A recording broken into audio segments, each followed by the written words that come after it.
Here I stand in my office in Richardson ISD, and I'm standing in front of my office door that has a poster on the wall that says, "The Students' Demands." Just about a week ago, I had a group of our Richardson ISD students that reached out to me in an effort to speak to me, and they actually presented me with these demands. Now, the administrator in me, I'm a former high school principal, reacted with, "You can't demand something. Students can't demand something." But then as I sat with those students, and some of them were just most recent 2020 graduates, and some of them were graduates from prior years, and they talked to me about some of the experiences that led them to bring these demands forward to me. For 3 hours, they shared stories of injuries, that's not too rough of a word, that they had incurred under the umbrella of systemic racism. After listening to them for 3 hours, I realized and I told them that the use of the word demands was exactly the right and appropriate word choice.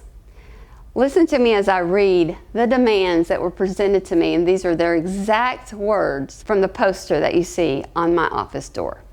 "We want a public acknowledgement that racism is systemic and within RISD. We want a commitment by the district to dismantle these racist systems. We want students' voices at the table and treated like a respected and valued partner in this work. We want programs, policies, and resource allocations that close achievement gaps. We want teachers and students to be held accountable for racist actions and create a mechanism to train them to be anti-racist so it doesn't get to that point. We want the comfort, safety, and well-being of students of color to be prioritized in the way that it is now for white students, teachers, and families.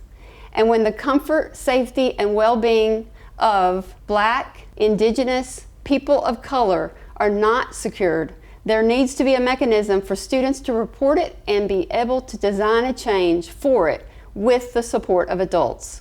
These words were not written by me, and they were not written by adults.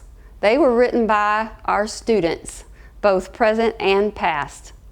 I accept those words and the demands that they have expressed with an open heart and an open mind, and extend back to them and our entire community a commitment that we will make change. This time demands that we take this seriously. It demands that we make change. It demands that we listen. And you have the commitment of the leadership, our school board, and everyone that is a part of this work in Richardson ISD, that we will remove systemic racism within the halls, playgrounds, classrooms, and all of the places and spaces that encompass Richardson ISD, and we will do this for our 39,000 students. They deserve this work from us. This is our Richardson ISD policy of equity, diversity, inclusion. 2 pages of words, lots of words. This was adopted a year ago by our school board. These are words. These are words. It is imperative for us to put action behind those words. Action like the development of our Racial Equity Committee. It's going to be made up of all the stakeholders from our Richardson ISD community. But at the heart of that work and front and center will be student voice and staff member voice and everyone else that believes in Richardson ISD and that we can do this, coming to the table to work together, again, to eliminate systemic racism in our school district and community.